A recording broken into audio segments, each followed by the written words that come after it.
Some Sunday, I'm going to stand up here to read the gospel, and I'm going to say, "The Lord be with you." And then I'll say, a reading from the Palo Alto phone book. Of all the readings that happen in the liturgical year, there is none as boring as the one I'm going to do for you now. Literally, we could as well be reading the Palo Alto phone book. But I chose especially because hidden inside it are some real gems. So I want you to just tough it out and see what we can make out of it. Because it's the third Sunday, there's going to be question-answer discussion, so I'll be interested to see what we dig out of this. And it's the genealogy of Jesus according to Matthew's Gospel. The book of the genealogy of Jesus Christ, the son of David, the son of Abraham. Abraham became the father of Isaac. Isaac, the father of Jacob. Jacob, the father of Judah and his brothers. Judah became the father of Perez and Zerah, whose mother was Tamar. Perez became the father of Hezron. Hezron, the father of Ram. Ram, the father of Aminadab. Aminadab became the father of Nahshon. Nahshon was the father of Salmon, and Salmon was the father of Boaz, whose mother was Rahab. Boaz became the father of Obed. His mother was Ruth. Obed became the father of Jesse, and Jesse was the father of King David. David became the father of Solomon, whose mother had been the wife of Uriah. Solomon became the father of Rehoboam. Rehoboam, the father of Abijah, and Abijah, the father of Asaph. Asaph became the father of Jehoshaphat. Jehoshaphat, the father of Joram, and Joram, the father of Uzziah. Uzziah became the father of Jotham. Jotham, the father of Achaz. Achaz, the father of Hezekiah. Hezekiah became the father of Manasseh. Manasseh was the father of Amos. Amos, the father of Josiah. Josiah became the father of Jeconiah and his brothers at the time of the Babylonian exile. After the Babylonian exile, Jeconiah became the father of Shealtiel. Shealtiel, the father of Zerubbabel, and Zerubbabel, the father of Abiud. Abiud became the father of Eliakim. Eliakim, the father of Azar. Azar, the father of Zadok. Zadok became the father of Achim. Achim, the father of Eliud, and Eliud, the father of Eleazar. Eleazar became the father of Mathan. Mathan, the father of Jacob. Jacob, the father of Joseph, the husband of Mary. Of her was born Jesus, who was called the Christ. Thus, the total number of generations from Abraham to David is 14 generations. From David to the Babylonian exile, 14 generations. From the Babylonian exile to Christ, 14 generations. A word inspired by God.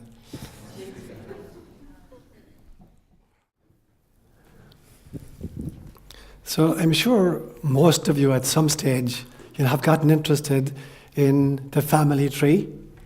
You may even have done some research on it. You talked to grandparents or aunts or uncles or whatever. Or maybe you even went and did some research on it. Maybe you went to the LDS church, the Latter-day Saints, the Mormons, who keep extraordinary records. Great genealogists. Maybe you put together a family tree of your own. I made an attempt about 20 years ago to put together the family tree. And I wrote to parishes all over Ireland, into schools, into hospitals, trying to gather data. And I talked to cousins and people like that. And I actually visited the Menlo Park LDS place to try to do research. But I ran into two big problems with Irish genealogy. The first one was that in the 17 and 1800s, the British Army in Ireland was using the baptismal registers to conscript young men into the British Army. So people stopped registering the births of their kids. So there's this big hole in Irish genealogy where the parents didn't register the kids anymore. And then the second problem happened in 1920 during the Civil War in Ireland, when a big building in Dublin called the Four Courts, where all the registers were kept of marriages and deaths and births, was bombed, and there was a big fire and a whole bunch of stuff went up in smoke. So there's these two huge lacunae when you try to do Irish genealogy. So I managed to get back to about 1725, and that was as far back as I could go. I couldn't drive it back any further. And so I want to talk about that this morning, because this morning we're looking at an alleged genealogy of Jesus that went back 2,000 years, about 1,850 years. Or if you take Luke's account, it goes back 4,000 years. So I had to examine the evidence for the genealogy, which is why I picked this reading this morning. So I'm going to make 5 main points this morning. The first one, I'm going to talk about Matthew's account of Jesus' genealogy. Secondly, I'm going to talk about Luke's account of Jesus' genealogy. And then thirdly, I'm going to mention 5 important women in this genealogy. And then fourthly, I'm going to look at what was Matthew's agenda. What was he trying to achieve with this genealogy this morning? And then fifth, I'm going to distinguish between the lineage of the spacesuit and the lineage of the soul that inhabits the spacesuit. So there are the 5 points I made this morning. So firstly, let me look at Matthew's account that we have just read here.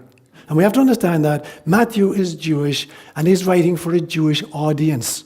So it's going to become very, very important that he can trace Jesus back to Abram, because Abram is the father of the Hebrew nation. So he wants to make really sure that he can trace Jesus back to Abram. And then secondly, the single most important person in Jewish history is probably King David, the most revered character. And he wants to make sure he can trace Jesus back to King David. So you can see he's tracing it back. He starts with Abraham, then he goes all the way down to King David, then from David down to Jesus. But he divides it into 3 sections because numbers are very important here. He divides it into 3 sections of 14 generations each. So he says there are 14 generations from Abraham to King David. Abraham flourished about 1850 BC and David flourished about 1000 BC. He says there are 14 generations from King David to the Babylonian exile. So David flourished 1000 BC. In the year 598 BC, the Babylonians overthrew the kingdom of Judah and they deported the 2 last tribes to Babylon, and they spent 70 years in exile in Babylon. And so from King David to the Babylonian exile is only about 400 years, but Matthew says there were 14 generations in that 400-year period. And then after the Babylonian exile to the time of Jesus is about 600 years, and there are 14 generations there as well. So when you do the math, it's very interesting. Why did he pick 14? Because 14 in the Hebrew scriptures, the alphabet has a number assigned to each number of the alphabet. There are 22 characters in the Hebrew alphabet, and each is assigned a number. And when you know somebody's name, you count up the number, and that's very, very significant. So the number of David's name is numerically, it is 14 in the Hebrew calendar. So he's taking this number symbolically, Matthew is, and he's trying to shoehorn the generations into groups of 14. So the first group from Abraham to David is 14 generations, and it's about 850 years. So if you do the math, it means that typically a man was having his firstborn son at the age of 61. You divide 850 by 14, you get around 61. So a guy is 61 years old before he has his first son. You take the Babylon from David to the Babylonian exile, it's only 400 years, and he's shoehorned 14 generations into that, which means that the average guy is having his first son at the age of 29. You divide 400 by 14, you get 29. But he actually made a mistake, or he did it on purpose, because he's taking his data from an Old Testament book called the First Book of Chronicles, chapter 3, which is a book of genealogies. And in order to shoehorn and get 14 generations between David and the Babylonian exile, he has to leave 3 kings out of the reckoning. So there should have been 17 generations. He's left 3 of them out because it didn't suit the numbers. And then he goes from the Babylonian exile down to the time of Jesus. There's about 600 years, and he shoehorns that into 14 generations. So the average age at which a person now is having his first son is 43. You divide 600 by 14, you get 43. So there's a huge difference between 61, 29, and 43. But to make matters worse, and actually, as we read it, there were actually only 13 generations between the Babylonian exile and Jesus. So he screwed up in his math. Either Matthew screwed up, or later somebody who was copying the document left out one name, but there are only 13 names in the third section. So that's a little bit playing around with the math a little bit. But there's a much, much bigger problem there, because as he traced, if you were listening very, very carefully, this is not a genealogy of Jesus. It's a genealogy of Joseph, precisely.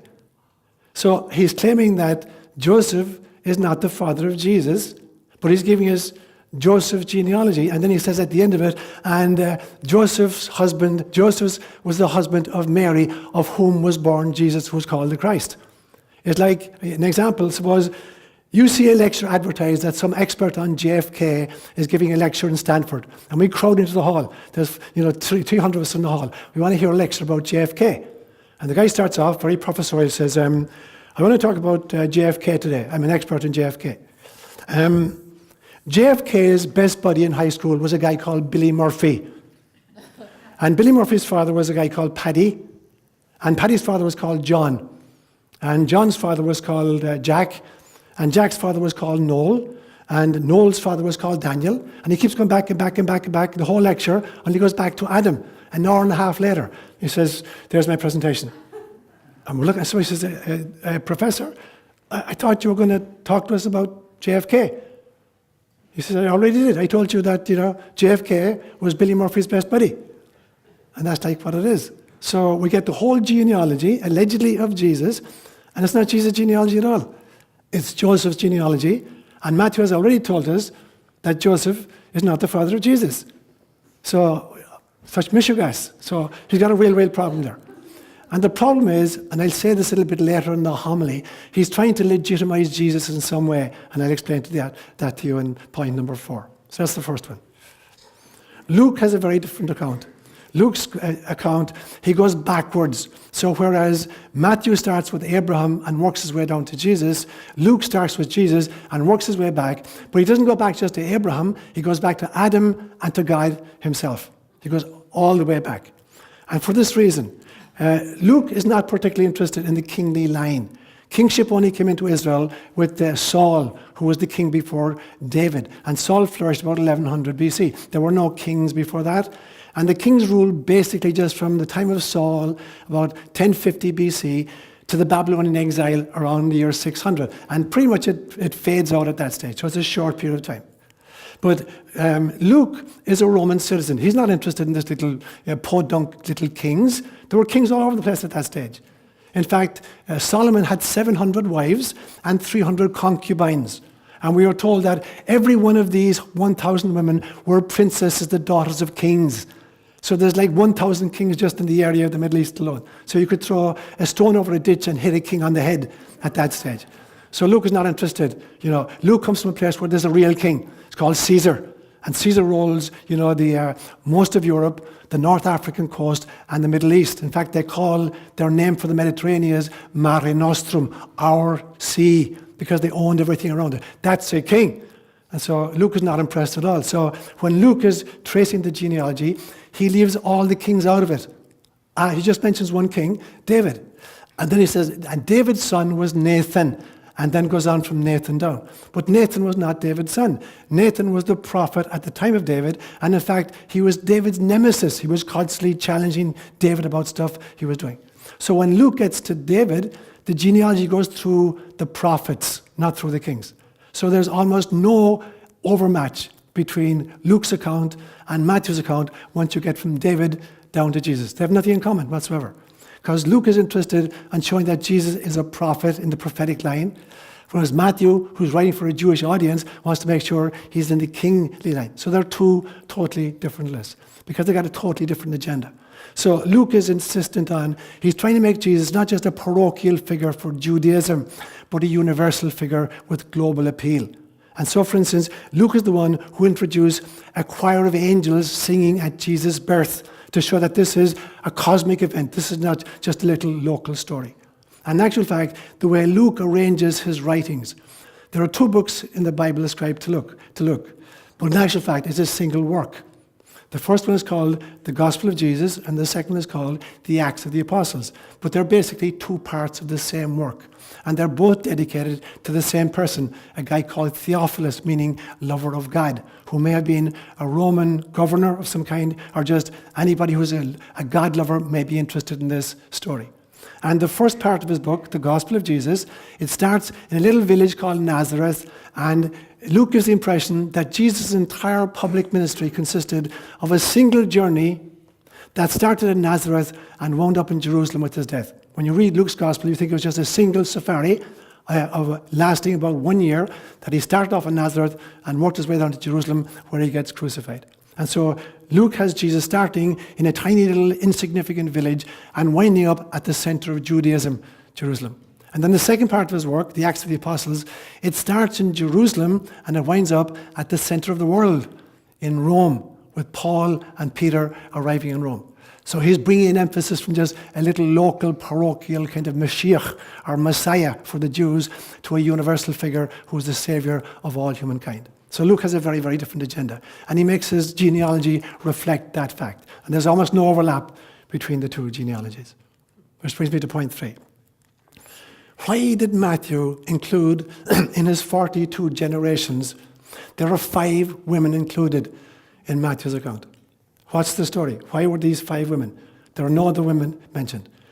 There are very interesting, stories attached to these, and I'm going to tell you the 5 stories very quickly. The first story is a lady called Tamar. And Tamar would have flourished around the year 1600 BC.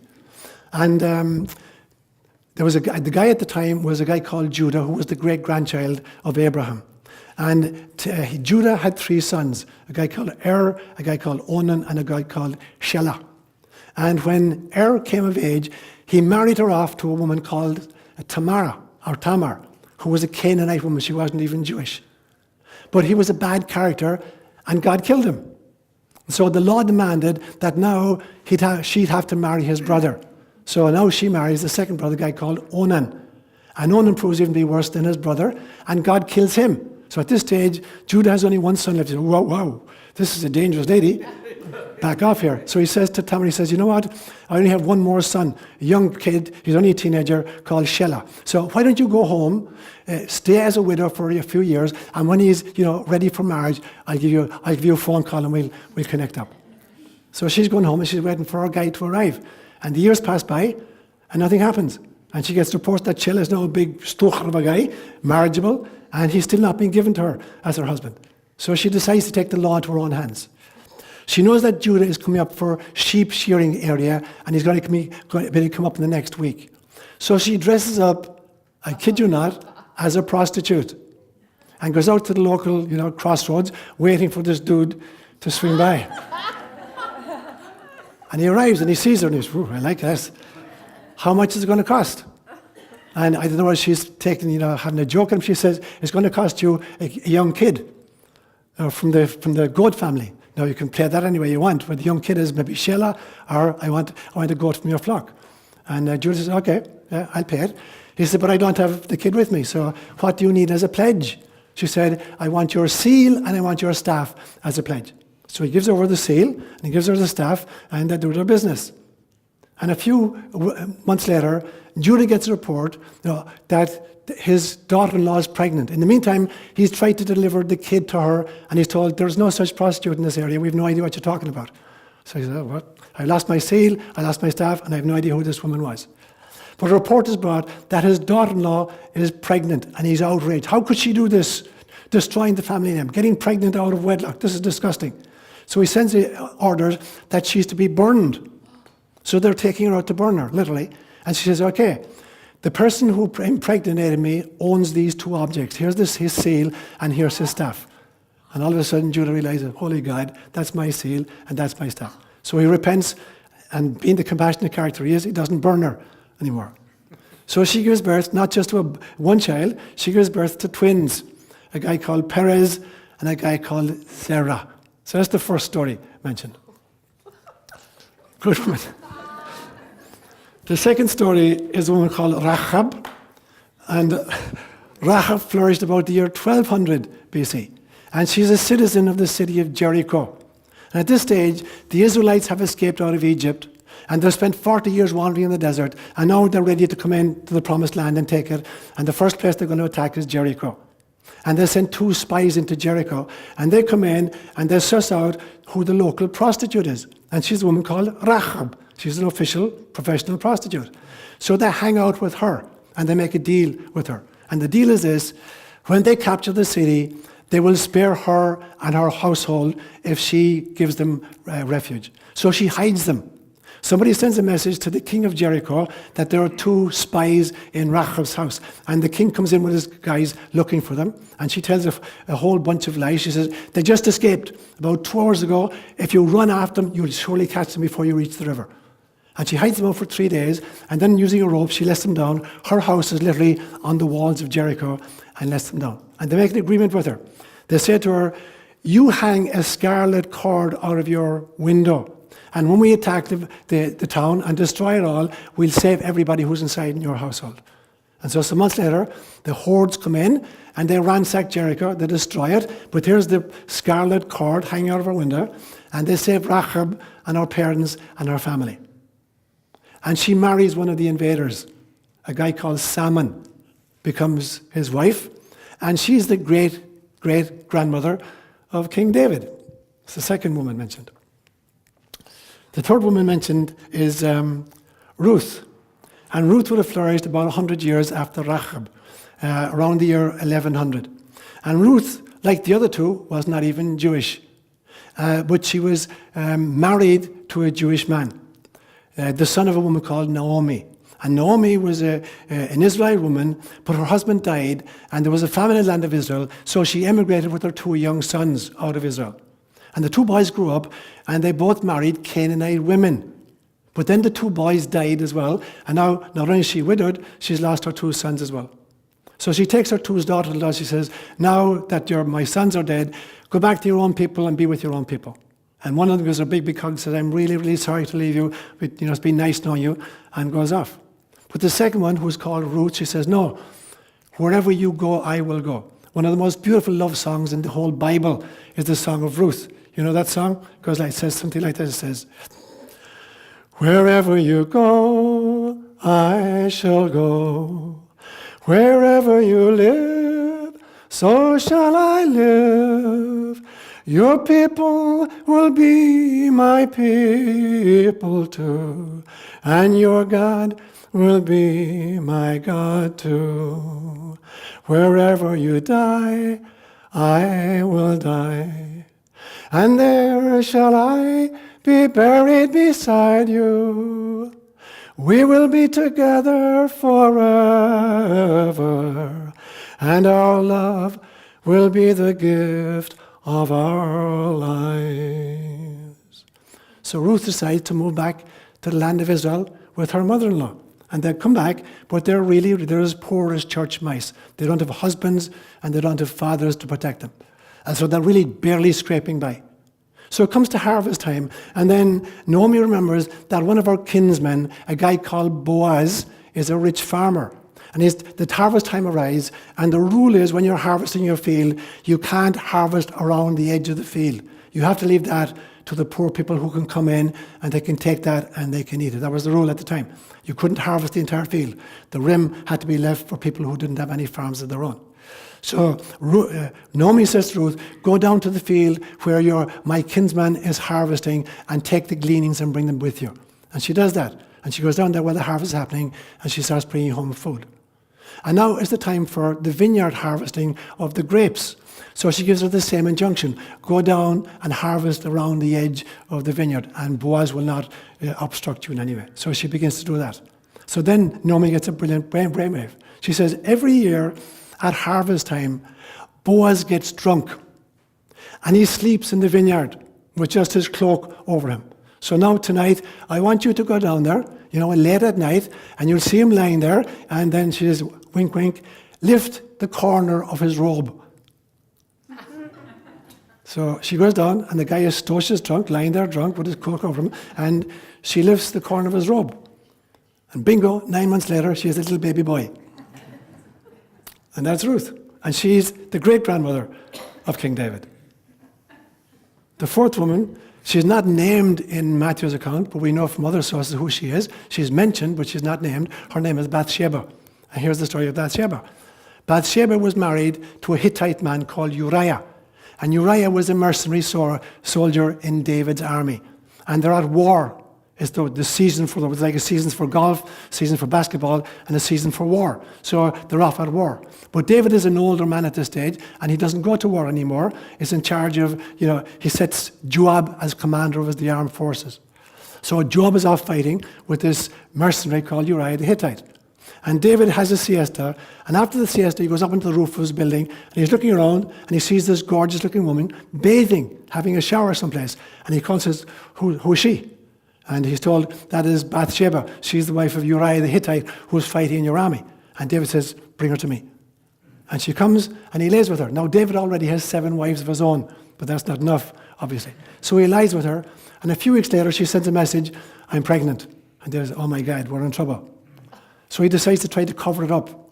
So he sends a message to the front lines, I want Uriah the Hittite to come back and give me a report on how the fighting is going. So Uriah comes back from the battle, and he comes to David, and David says, how's it going, dude? He says, it's really, really tough, a lot of opposition, we're losing a lot of guys. David says, well, I want you to eat with me this evening, and just stay around for a few days. So he's hoping he'll go down, sleep with his wife, and it'll cover up the pregnancy. But Uriah either knows what's happened, or he refuses to go to be with his wife while his comrades are fighting battles. So he sleeps outside David's door. David says, okay, guys, 2 can play this game. So the next day, he makes Uriah drunk, hoping that in his drunkenness, he'll go down and he'll be with his wife. Uriah sleeps outside David's door the second night. David says, okay, buddy, you've just signed your own death warrant. So he writes a letter to the commander of the armed forces, Joab, and he says, I want you to put Uriah the Hittite in the toughest part of the battle, and when it gets really, really bad, sound the horn and withdraw and leave him isolated. And he seals the letter, and he gives it to Uriah to deliver. And this poor Anglishore goes off to the battle, and he's got a letter, which is his own death warrant, and he gives it to Joab. And Joab reads it, says, okay. So he sets up the battle arrangement for the next day, and where the fighting is worst, he stations Uriah the Hittite, and then he sounds the withdrawal, they all come back, and Uriah gets killed. And then David takes Bathsheba, and he makes her his 8th wife. And the child is born, and to punish them both, God kills the child. But then they have a second child, and this child is called Solomon. So they're the 4 women that are mentioned, and then there's Mary. Now, what's Matthew's point in doing this? Why is he creating this genealogy? Morning, guys. It's good to see you, Anna. Good to see you, sweetheart. You're welcome. Why, Michael, come in, you're welcome. Very good to see you. Why did Matthew introduce these 5 characters? The 5th character is Mary herself, obviously. Why did Matthew introduce these 4 women, all of whom had these sexual peccadillos attached to them? For a very simple reason. That at the time, Jesus is regarded as a mamzer. Mamzer is the Hebrew word for illegitimate. So the belief is Jesus is illegitimate. It's obvious Joseph was not the father of this kid. And so we have no idea who the father was. So they wouldn't take Jesus seriously. So there's a great story you find in the Gospels where when Jesus begins his public ministry and he goes to his hometown in Nazareth, they said, who's this guy to be preaching to us? And they actually try to kill him. They take him to the edge of the town in which Nazareth is built and they try to throw him off the cliff. Who is he to be preaching to us? This mamzer. So Matthew is trying to deal with the fact that Jesus is regarded as being illegitimate. So what he does is, he does a very interesting trick. He tries to associate Jesus with the lineage of Joseph, to give him some respectability in the genealogy section. And then he goes on and he says, dude, why are you so upset? The greatest character in our history is King David. And look at his ancestry. Tamar seduced her own father-in-law and got pregnant by him, playing a prostitute. Rahab betrayed her own people and sold them, and married one of the invaders. Ruth seduced a guy who was drunk and got pregnant by him. And Bathsheba married a guy who had just killed her own husband after he'd impregnated her. None of them were even Jewish. Why are you upset about this little thing about Jesus and Mary? So his whole point is trying to downplay the whole thing. So that's the story locked inside in this episode this morning. But the 5th point I want to make is this. All of this is interesting stuff, but it's not important stuff. Because there's a huge difference between the genealogy of the spacesuit and the genealogy of the soul inhabiting the spacesuit. We're so invested, in where did my people come from? You can do 23andMe testing and find out what route your ancestors took as they came out of Africa. And it's fascinating. But all you're doing is you're tracing literally the lineage of the spacesuit. And that's fascinating. But it doesn't say anything about who you are. Your real lineage is who your soul has been in previous incarnations. What configurations were you in and how did you achieve that? And so to illustrate this, I'm going to tell a joke that I learned from Bill Fried a few years ago. Oh, no. And normally I wouldn't tell Bill Fried jokes in church. Except given what I just said about Rahab and Ruth and all these people, it fits right in. So here's the story Bill told me about an American tourist who goes to Turkey. This is several years ago. And he goes to a small little village in Turkey, and he checks into a hotel. And he wants to check it out whether he can really stay in this place, whether it's up to scratch or not. So he says to the hotel keeper, I want to stay here tonight, but I have no idea what the place looks like. I need to check out the rooms. And the innkeeper says, fine. He says, but you need to give me $100 deposit. And here's the master key. It'll let you into any room. You can go to the kitchen, the dining room, any of the bedrooms, and satisfy yourself that it's up to snuff. And so he hands over $100. And he goes around and he starts using the key. Meantime, the innkeeper gets in his car and rushes off to the butcher because he owes the butcher $100 for the meat that he's been serving in his hotel. And he pays the butcher, and the butcher's really, really happy. Thanks a million. Really, really appreciate it. He goes back. The butcher gets in his car and goes to the local farmer, the guy who supplies him with the sheep and the goats and stuff like that, and the cattle that he uses for the butchery. And he owes the farmer $100. He's given $100 to the farmer. And the farmer says, whoa, thanks a million. I was really happy when you paid me this. Delighted. So as soon as he's gone, the farmer gets in his car and he drives out to the local mechanic, the guy who's been servicing all his machinery, and he owes him $100. And he gives him $100, and the mechanic says, brilliant, thank you so much. I really need that. And then the mechanic has a favorite hooker, and he owes her $100, and he goes out and he pays the $100 to her, and she's really happy. She got her $100 back, and she comes back to the hotel where she operates out of, and she goes to the innkeeper. She says, "This is the $100 I owed you." And right then, the tourist comes back and he says, "I don't like any of the rooms. Give me my $100 back." So he gives him his $100 back. So meantime, this $100 has settled all the debts in the village. That's what karma is like. They're just different spacesuits. The $100 is like the soul. But sometimes it's an innkeeper, sometimes it's a farmer, sometimes it's a butcher, sometimes it's a mechanic. We play all these different kinds of roles. So we shouldn't be invested in whether I'm the farmer or the butcher or whatever. It doesn't matter to them. The question is, do I have $100? Is there value to what I'm doing? Am I paying off my debts? Am I working off my karma? So it's the genealogy. Thank you, Bill. It's the genealogy of the soul that we need to be concerned about. Not where did I come from? Was I born into a rich family or a poor family? Was I born with a genius IQ or retarded? Was I, a Catholic or Protestant or whatever I was? And so to finish up the homily, and then I'll open it up, I want to read for you an incident that happened to me 3 years ago. Actually, October the 3rd, 4 years ago, October the 3rd, 2012. An experience I had. And I wrote it down subsequently, and I printed it up as a story. And it illustrates the difference between the genealogy of the soul and the genealogy of the spacesuit. So I'm going to read that, and then we'll open it up for discussion. The vivid imaginal world of my childhood oscillated between two kinds of mythology. The great epic Celtic legends told to me by my grandfather, whom I called Daddy Jim, that involved Cuchulainn, Fionn McCool, Oisin, Niamh Cianór, and the Lochlannig on the one hand, and on the other hand, cowboys and Indians, courtesy of the Saturday morning children's matinees in Cork City's movie theatres. But while the Celtic myths made me feel proud, the matinees frustrated me. I was continually annoyed by the portrayal of the Indians as stupid, painted savages who simply circumnavigated the encircled wagons, waiting to be picked off by the sharp-shooting whites. My matinee heroes were not John Wayne, Gene Autry, or Roy Rogers, but Cochise, Geronimo, Sitting Bull, and Crazy Horse.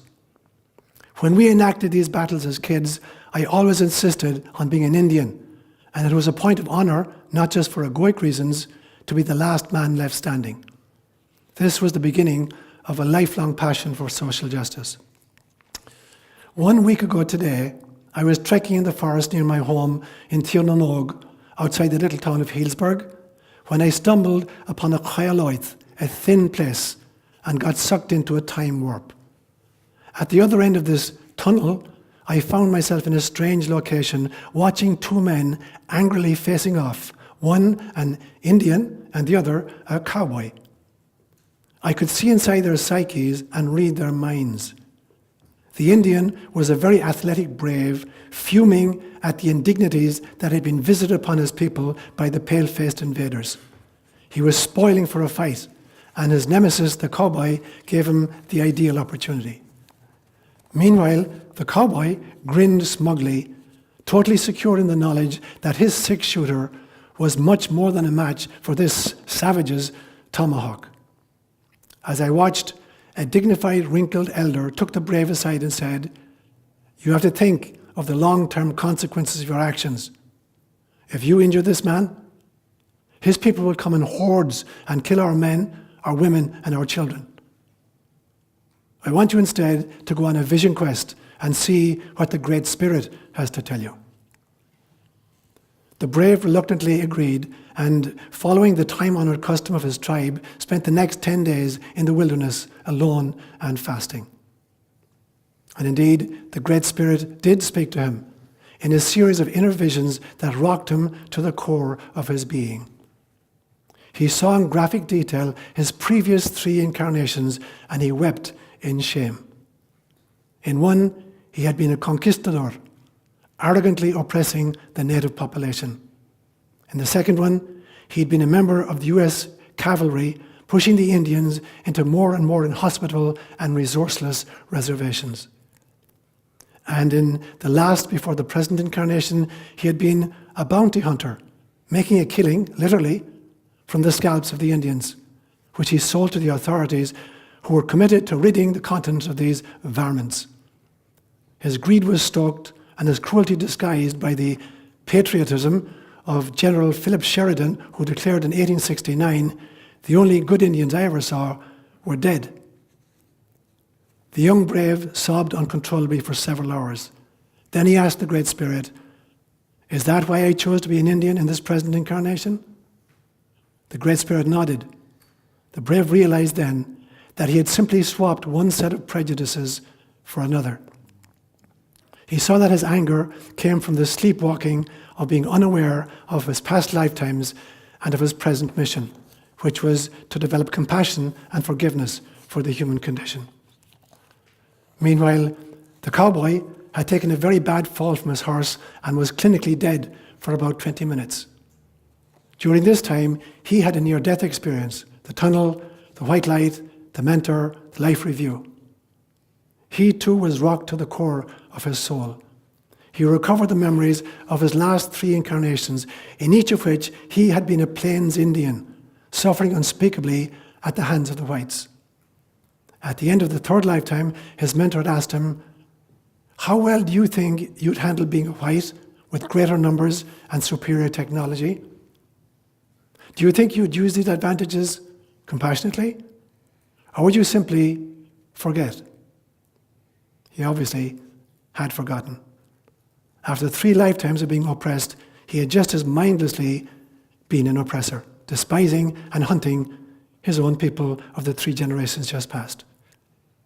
He cried bitter tears of contrition, and it was the tears that revived and awakened him. That, and the taste of cool water on his lips from the cupped hands of the brave who was kneeling at his side, shielding his face from the blazing sun and his defenseless body from the circling coyotes. 2 pairs of eyes embraced in complete love, 2 souls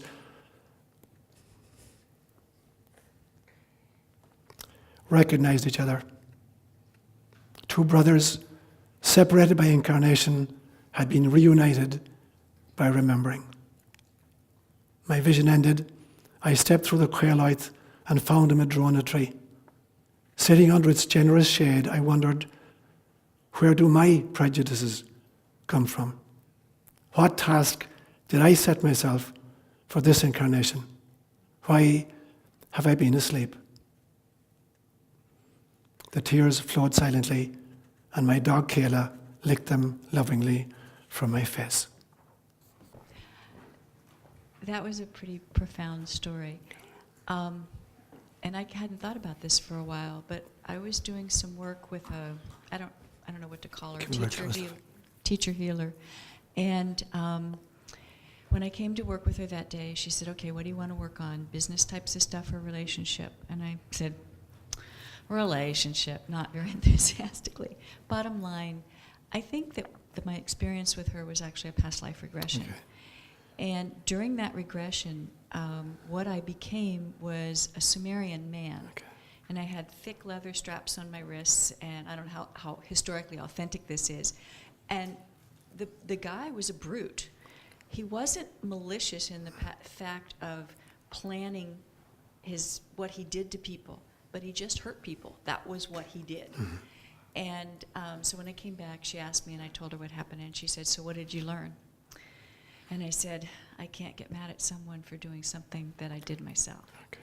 Brilliant. So I'm going to come back at you with a question for that, because that was a profound experience for me. But I still live in separation. I still can get my hands on my hips and get pretty irritated. So do you have suggestions for how we go forward? I do. That's a beautiful, I love it. I love the kind of adage that you ended it with, where how can I get mad at somebody for doing what I've done myself? I mean, that's the key to the whole thing. That every single one of us, is in a lineage of lived lifetimes, hundreds of it, maybe thousands of them. We've been in all the kinds of configurations. So anything we can do to reconnect with those memories, and there are ways of doing it. You can do it through meditation.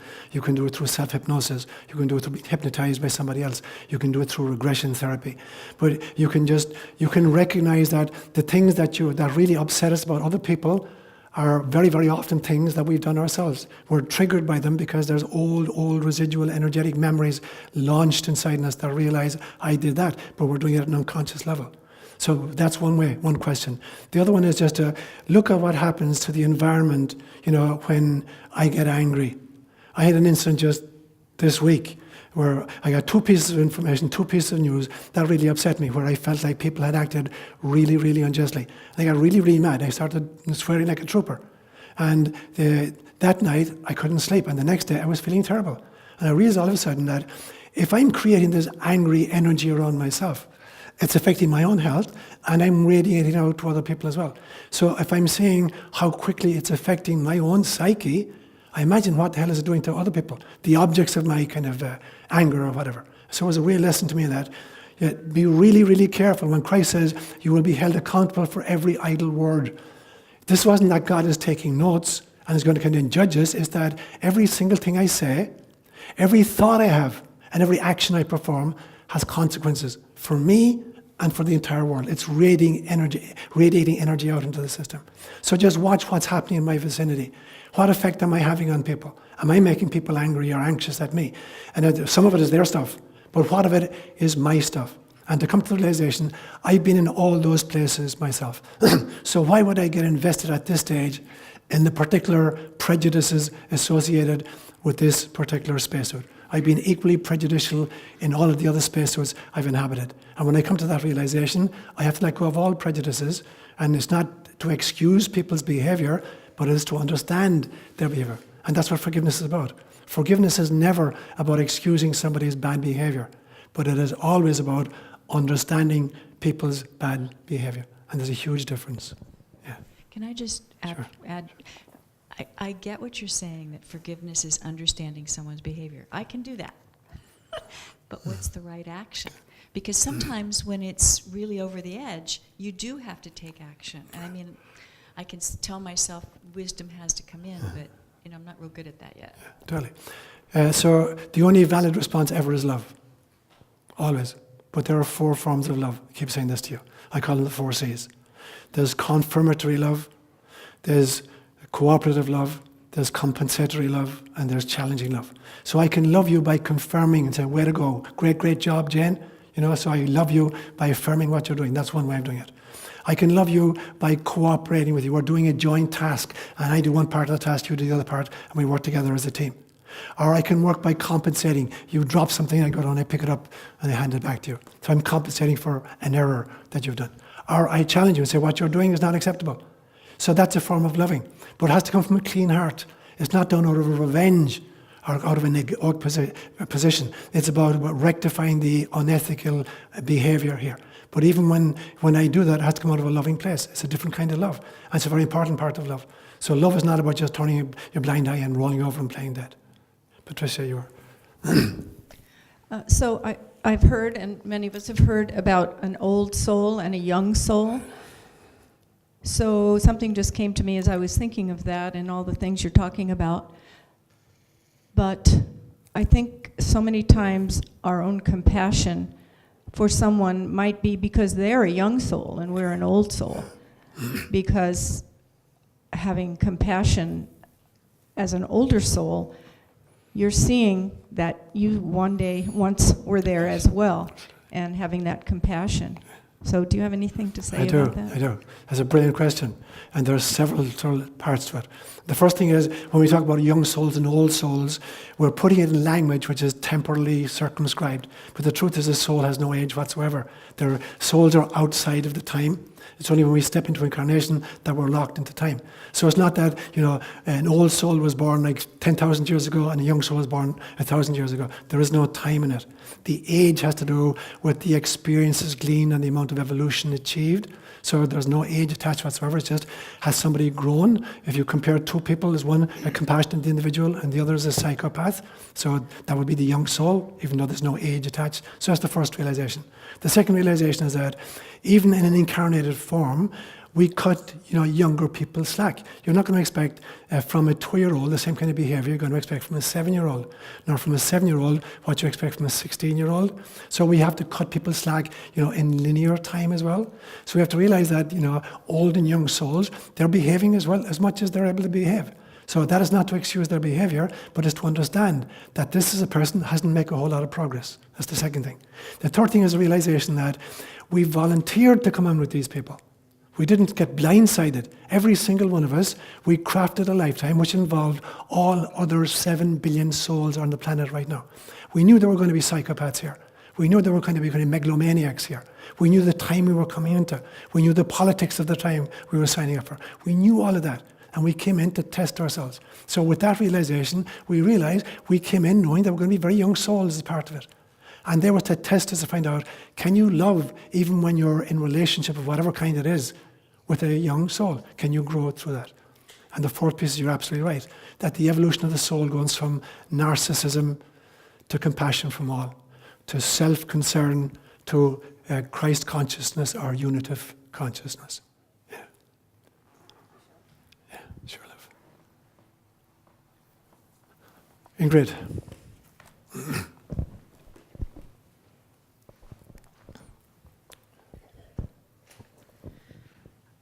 I really believe that when we change our belief, we change our reality. Yes. And Jobert Renault, he's done this amazing work called Total Biology, that our body is a template and it holds a lot of karma, and our beliefs, our psychology, our psyche does as well. And that when we're able to go ahead and tell our story from our family about the betrayal, about shame, about abandonment, when we can tell our story and have it witnessed, and he says we have to name it, claim it, and dump it. And when we do that, not only are we healing ourselves, it goes back into the timeline and it heals the karma of our ancestors, but it also goes forward in time. It's a matrix, and it heals the our future children, our future ones, because we've released that program that got encoded into our DNA. And it's sort of like NLP talks about that as well. And it's amazing that we can do that work for our past and our future and ourselves. That's a beautiful insight, Ingrid. I agree totally with it. To use another kind of a metaphor, you can take a very good automobile driver, Formula 1 driver, and it doesn't matter what kind of a car you put it into, he'll make it perform optimally. You can put him into a Formula 1 car and he's going to drive it at 250 miles an hour, or put him into a beat-up Volkswagen and he'll get that to perform optimally. And so the driver who comes into the car will make the car perform to the best of its ability. So the soul is like the driver, and the body is like, the incarnation is like the car. But when you step into the car, the driver who steps into the car impregnates the car with his own abilities, and he optimizes the potential of the automobile in which he finds himself. So the soul that comes in, if it's an old soul, even you put it into a crippled body, into a highly dysfunctional family, it'll change the whole environment. It'll radiate a different kind of an energy. You get a very young soul and you put it into a highly functional family, a very loving environment, a very athletic body, and it'll screw up anyway. So we imprint the spacesuit with the energy of the history of the soul that came in. And because the soul is outside of time, of course it affects the past and it affects the future.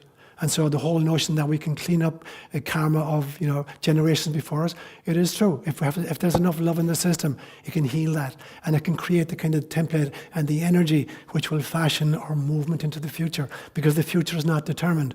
There's no such thing as a fated, inevitable future. The future is just basically the probability given on the present actions of the players on stage right now.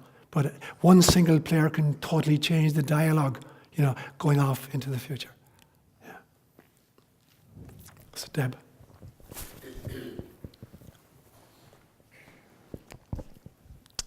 In one of my meditations, I was asking Spirit to show me about judgment, and specifically my own. And what I was shown is this image of a huge elephant. And the vision got smaller and smaller and smaller and smaller, so that all I could see was one hair on 1 inch of an elephant's skin, and it maybe even smaller than that. And it was so clear from that perspective that when I walk around and the mind wants to make a judgment about another, I'm only seeing one hair on a huge elephant.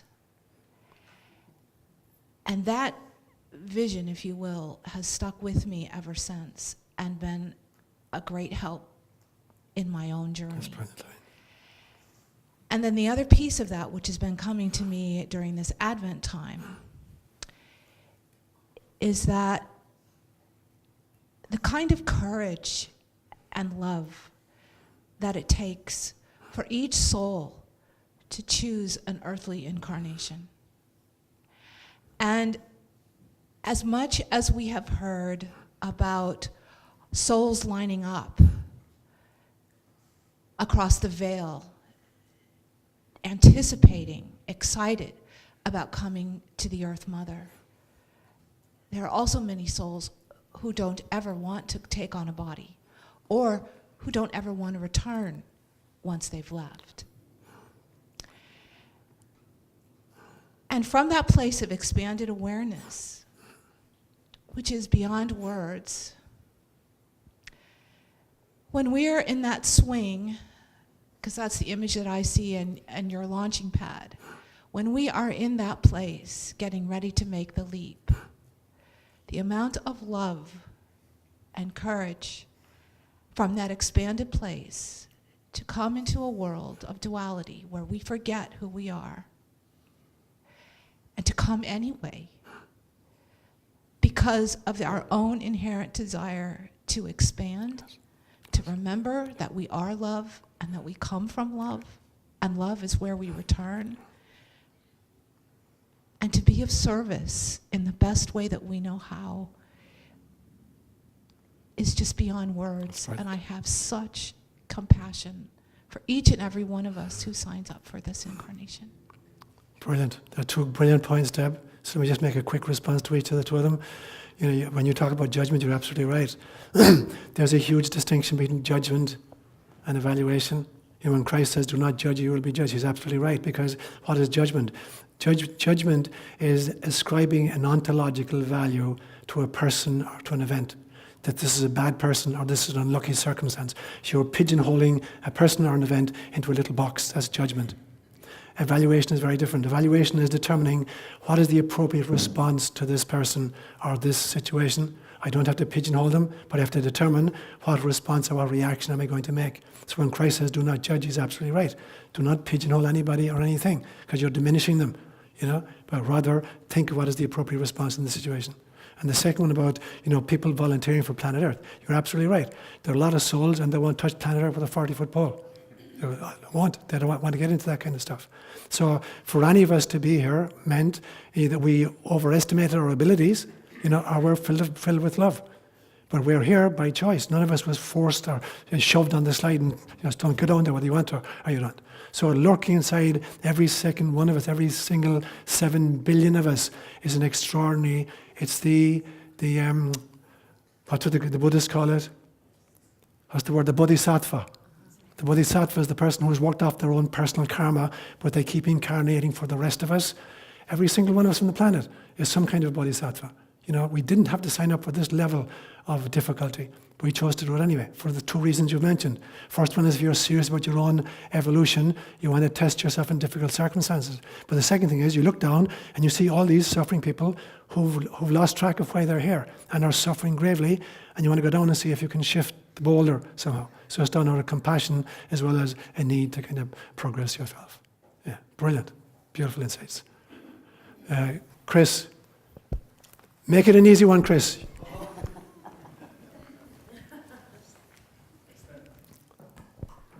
Easy? Easy.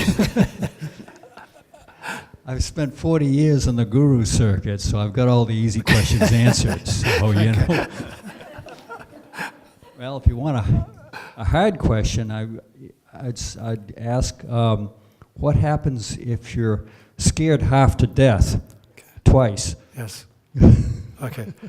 Okay. There's Anyway. a very simple answer. You can get on with the rest of the question. If you're scared half to death twice, what do you do? Try a third time. I'm serious. Yeah. I got a couple of comments. One is I've had a lot of past life regressions, and I found them really helpful. And the most revealing one was when I was a sheriff of Nottingham type character. Okay. You know, a really bad guy. Gotcha. And I was abusing all these peasants. And the experience that was fascinating to me was I really thought I was doing right. The peasants weren't respecting the king and all Exactly. that. And I was clearly a bad guy, but I could feel myself being right. So that was kind of interesting. The other thing is, there's a whole setup going on, and part of the setup is that I see is that we don't normally remember our past lives. And I guess there's several explanations for that, but I sometimes wonder if that's the setup and it helps us supposedly to grow spiritually, not to remember our past lives. When we get regressions, is that like spiritually cheating, or is it Bypass, spiritual bypass. are we messing with God's plan, or what? There's two great comments. Let me respond to the two of them, Chris. The first one, your sheriff of Nottingham type kind of response. The truth is that, you know, societies create cosmologies that canonize depravity. Depending who are the meme makers, it becomes okay for people to act in what others would regard as a despicable fashion. If this community, you know, allows the lord of the manor to take, you know, jus prima noctis, that when a young girl got married in the village, she had to spend the first night with the lord of the manor. It's called the rite of the first night, you know, and it was practiced all over Europe by bishops as well as by barons of various kinds. So when a culture creates a cosmology which canonizes depravity, then the sheriff of Nottingham is going to feel a really good guy. He's doing exactly what the cosmology tells me I should be doing. So that's the first problem. Our cosmologies, you know, create our reality, and our reality determines our ethical sense, our lack or amount of compassion. The second question you asked then was about, you know, remembering past lives. Is it good or is it not bad, or is it bad? There are two ways of remembering past lives. The first way is that every subsequent incarnation has hardwired into us all of the experiences of the previous incarnations. So even if we're not consciously aware of past lives, they've created who we are. In much the same way as probably nobody here remembers the first 2 years of their life.